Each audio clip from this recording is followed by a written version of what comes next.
Salut, salut, salut, salut. Amis internautes, demain, c'est la finale.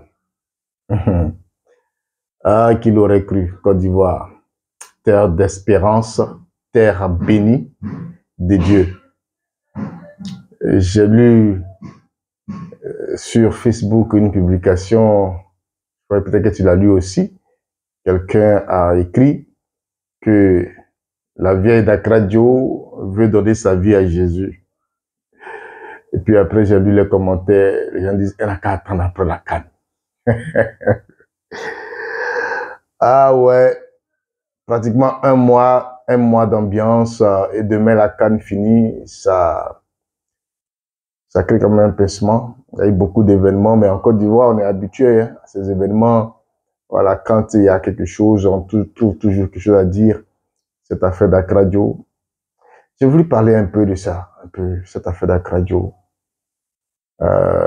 C'est vrai, c'est faux, les avis sont partagés. Nous croyons que Dieu est le programmateur de toutes choses. Et donc, Dieu est dedans. Dans ce qui arrive à la Côte d'Ivoire, Dieu est dedans. Toutefois, j'ai voulu analyser quand même un fait. La Côte d'Ivoire qui gagne son premier match 2-0. Deuxième match, on le perd 1-0. Et le troisième match, on s'est dit, ben écoute, c'est un petit poussé, la Guinée équatoriale, ça, on va gagner. Et puis, résultat final, 4-0. Qu'est-ce qui s'est passé? Qu'est-ce qui n'a pas marché? Pourquoi les choses sont passées comme ça? Difficile de comprendre. Comme l'a dit le journaliste Philippe Doucet, il dit le cataclysme du stade de Bimpe. C'était pas du tout facile. Et puis, le lendemain, une information à Radio. On dit, j'ai même cherché cette information source, mais j'ai pas vu. Mais quand même, j'ai entendu dire que même un communiqué de la police disait que une femme à Kradjo aurait avalé les buts de la Côte d'Ivoire. C'est compliqué, hein? C'est vrai, c'est faux, on sait pas, non, personne ne sait. Seulement ce qu'il est bon de dire, c'est que, vous savez, le diable, il existe, et ça, il faut qu'on le sache. Il a deux attitudes, il a deux choses, deux manières de pouvoir asseoir son autorité. La première manière, c'est que il amène souvent certaines personnes à être incrédules. Il y a des gens, quand on leur dit, non, il y a la sorcellerie, il y a les choses comme ça, de oh, ben écoutez, ça c'est des superstitions. En réalité, quand tu dis ça comme ça, mais c'est pas bon. Voilà. Dire que c'est de la superstition, non. Tu peux chercher à vérifier, tu peux chercher à comprendre, mais il faut pas dire c'est faux.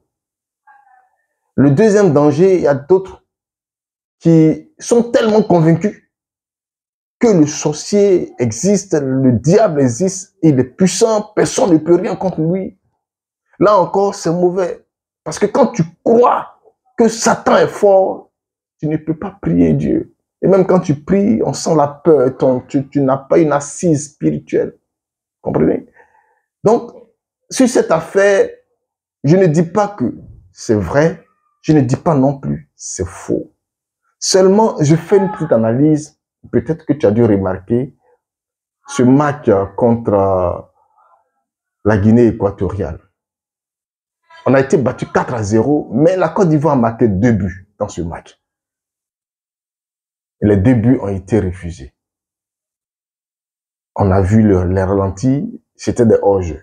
Seulement, dans un hors-jeu, il y a la défense, il y a le gardien, il y a l'arbitre de touche, il y a l'arbitre central. Ceux qui sont habilités à remarquer le hors-jeu. Généralement, quand le hors-jeu échappe aux arbitres, on voit les défenseurs qui lèvent la main pour déjà signaler qu'il y a eu un hors-jeu.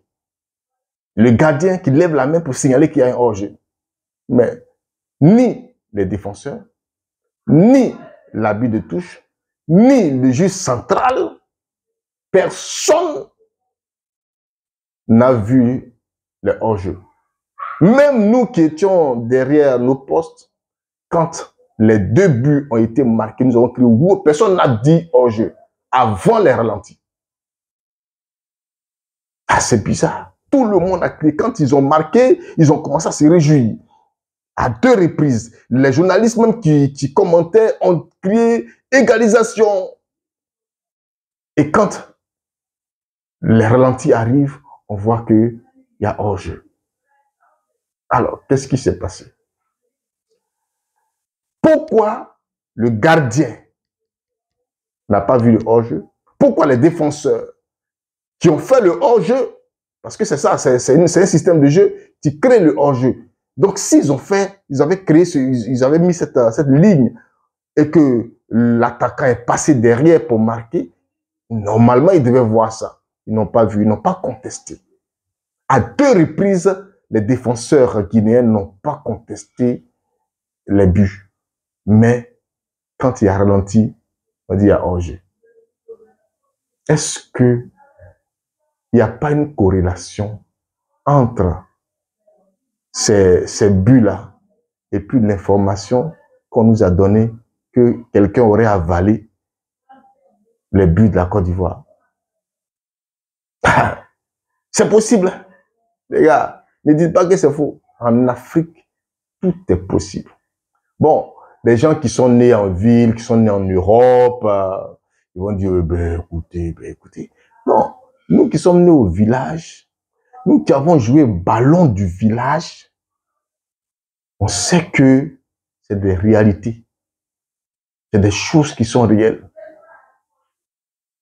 Une année, dans un village, il y avait un tournoi et il y avait un grand pronostiqueur.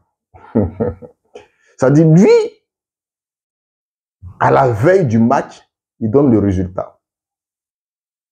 Et le jour J, c'est le résultat effectif. Et quand il a dit 2-0, il donne même les buteurs.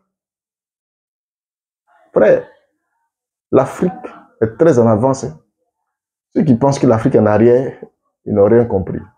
Bon, voilà, c'était juste pour vous saluer et puis vous dire de prier, parce que demain, c'est un grand jour. Demain, il faut que nous ayons notre 3e étoile. C'est avec Dieu. Moi, je ne crois pas en ces petites choses. Je ne dis pas, quand je dis je ne crois pas, ça ne veut pas dire que je ne dis pas que ça n'existe pas. C'est des choses qui existent, mais Dieu est le créateur. Dieu est l'auteur de la vie. Donc, tout ceci n'est que des balivernes. Si Dieu est avec nous, ce trophée restera avec nous, quelle que soit l'équipe qui est en face. Même s'ils veulent, ils n'ont qu'à envoyer le Real de Madrid. Ciao, ciao.